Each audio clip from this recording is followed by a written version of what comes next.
사랑하는 성도 여러분, 우리가 걸어온 지난 2000여 년의 교회 역사를 돌아보면 그것은 성경이 말하는 복음을 어떻게 이해하고 해석할 것인가를 둘러싼 치열한 영적 투쟁의 역사였다고 해도 과언이 아닙니다. 사도 바울은 로마서 1장 16절 말씀을 통해 복음이 가진 그 영광스러운 효력에 대해 감격하며 이렇게 정의합니다.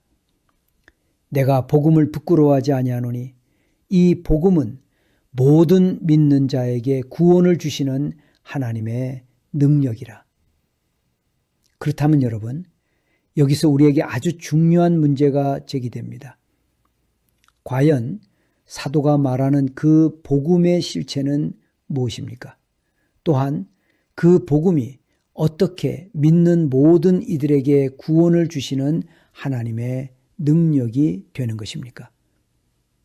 그리고 그 구원은 구체적으로 무엇을 의미합니까?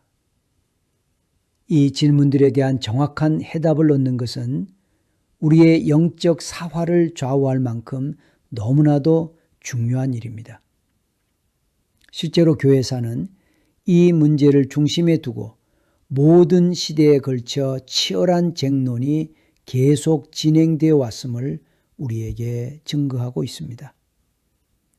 로마 가톨릭과 우리 개신교가 구별되는 그 중심에도 바로 이 문제가 자리 잡고 있습니다.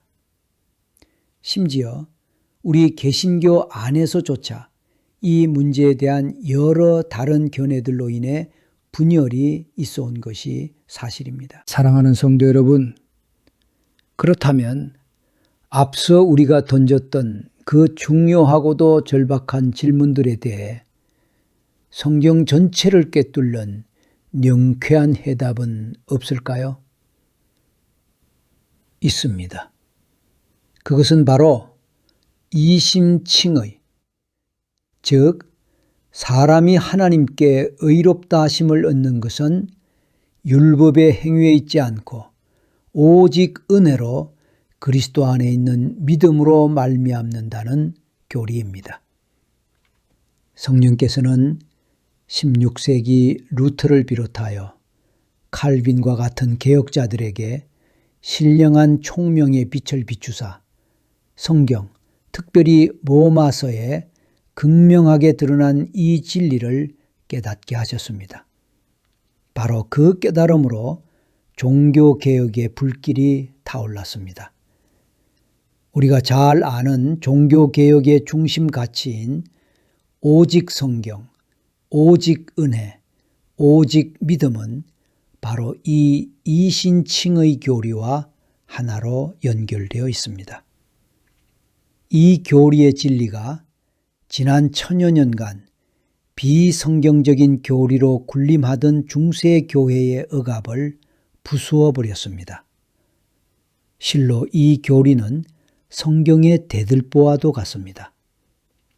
거듭난 눈으로 이 교리에 담긴 하나님의 사랑과 은혜를 발견하고 감격하여 감사로 반응하는 것을 두고 누가 탓할 수 있겠습니까? 여러분, 이 교리의 핵심 가치가 무엇입니까? 그것은 바로 우리를 구원하시는 하나님의 은혜의 역동적인 역사입니다. 우리의 구원은 율법을 지키는 행위나 도덕적인 수련으로 이루어지는 것이 아닙니다.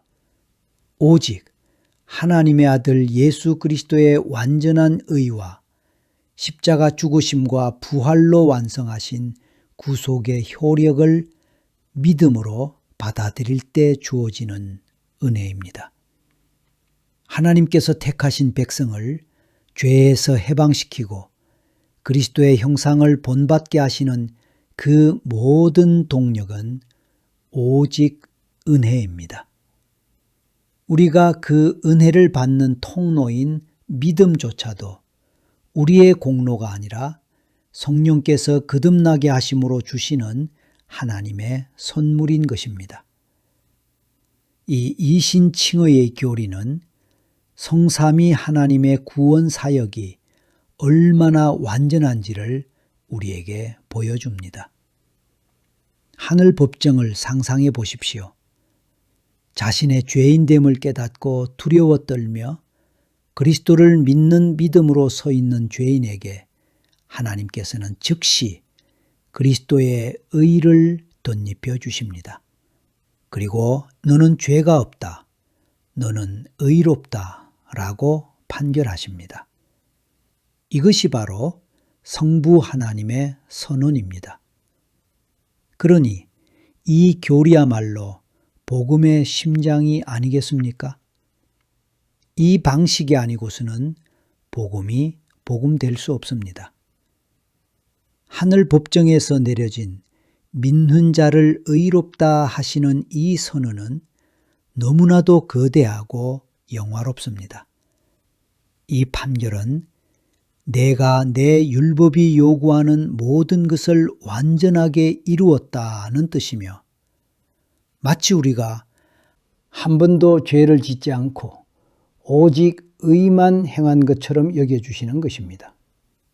이 판결은 완성적이며 단회적이어서 결코 번복되지 않습니다. 심지어 의롭다함을 받은 우리가 이후에 죄를 짓더라도 그것이 우리를 다시 정죄의 대상으로 떨어뜨리지 못합니다. 로마서 8장 1절은 그러므로 이제 그리스도 예수 안에 있는 자에게는 결코 정죄함이 없나니 라고 선포합니다. 신자의 죄는 이제 법정적인 심판의 대상이 아니라 아버지와 자녀 관계 속에서 징계와 연단의 대상이 되어 우리를 거룩하게 빚어가는 성화의 재료가 될 뿐입니다. 이 신칭의는 우리의 구원이 얼마나 안전한지를 보여주는 견고한 토대입니다.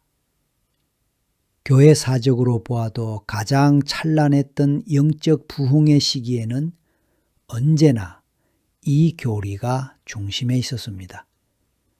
사도시대, 16세기 종교개혁, 청교도 시대, 그리고 1907년 평양 대부흥에 이르기까지 하나님께서는 위대한 설교자들을 통해 이 교리를 선포하게 하셨고 성령께서는 이 진리들을 통해 당신의 자녀들을 낳고 기르셨습니다. 칼빈, 존 오웬, 조나단 에드워즈, 스펄전, 로이드 존스와 같은 믿음의 거장들의 설교가 그 증거입니다. 그러니 사탄이 가만히 있을 리가 없습니다. 사단은 끊임없이 이 이신칭의 교리를 무너뜨리려 합니다. 교묘하게 행함을 강조하여 율법주의로 되돌아가게 하거나 반대로 은혜를 방탕의 기회로 삼는 도덕 폐기론으로 빠지게 만듭니다. 오늘날에는 새 관점이라는 이름으로 바울의 칭의론을 왜곡하여 이신칭의의 능력을 약화시키려는 시도들도 있습니다. 칭의와 성화를 비섞어 믿음의 시초와 최후의 심판을 나누는 유보적 칭의론 같은 주장들도 고개를 들고 있습니다. 이들은 한결같이 그리스도인의 삶을 강조한다는 명분을 내세웁니다. 물론 삶은 중요합니다. 그러나 삶을 강조하기 위해 칭의의 근본을 흔든다면 그것은 다른 복음이 되고 맙니다. 십자가 위의 강도를 생각해 보십시오. 그가 무슨 선한 행실을 했습니까? 오직 예수여, 당신의 나라에 임하실 때 나를 생각하소서 라는 믿음의 고백 하나로 주님은 오늘 내가 나와 함께 낙원에 있으리라고 약속하셨습니다. 우리는 이에 대한 바른 시각을 가져야 합니다. 칭의의 은혜에 진정으로 감격한 사람은 필연적으로 죄를 미워하고 성화의 길을 걷게 됩니다. 칭의와 성화는 분리될 수 없는 구원의 한 몸입니다. 그러나 논리적으로는 엄격히 구분해야 합니다. 그렇지 않으면 믿음 더하기 행위가 구원이라는 로마 가톨릭의 오류로 돌아가게 됩니다. 로마서는 구원의 조건으로서의 믿음을, 야고보서는 구원받은 자의 증거로서의 행함을 강조하는 것입니다. 야고보가 말하는 행함은 칭의의 조건이 아니라 믿음이 살아있다는 증거, 즉 성화의 열매입니다. 사랑하는 여러분, 성화의 열매조차도 내 공로가 아니라 내 안에서 역사하시는 성령님의 은혜입니다. 아무리 대단한 우리의 열매도 하나님의 완전한 공의 앞에서는 턱없이 부족합니다. 오직 그리스도의 의만이 우리를 하나님 앞에 서게 합니다. 그러므로 우리의 행함을 칭의의 조건으로 내세우는 것은 갈라디아서가 경고한 다른 복음을 따르는 어리석은 일입니다.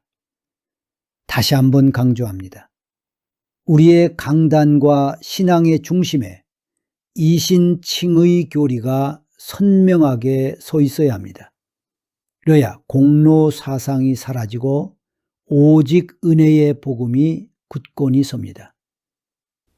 칭의의 감격이 있어야 하나님의 계명을 기쁨으로 지키는 참된 성화가 시작됩니다. 오늘날 한국 교회에 침투하는 이단들을 막아내는 길은 출입문에 경고문을 붙이는 것보다 더 근원적인 처방이 필요합니다. 그것은 바로 이신칭의 교리의 은혜와 능력과 영광을 우리 심령에 다시 채우는 것입니다. 이제 우리 교회들이 단순한 감정적 부흥회가 아니라 교리와 신학이 있는 사경회로 돌아가야 합니다. 낙심하여 엠마오로 가던 두 제자에게 성경을 풀어주셨을 때 그들의 마음이 뜨거워졌던 것처럼 말씀의 깊은 우물에서 길어올린 진리가 우리 속에서 다시 뜨겁게 타오르기를 소망합니다. 이에 모세와 모든 선지자의 글로 시작하여 모든 성경에 쓴 바 자기에 관한 것을 자세히 설명하시니라. 우리에게 성경을 풀어주실 때 우리 속에서 마음이 뜨겁지 아니하더냐. 이 뜨거운 복음의 감격이 저와 여러분의 삶에 가득하기를 주님의 이름으로 축원합니다. 아멘.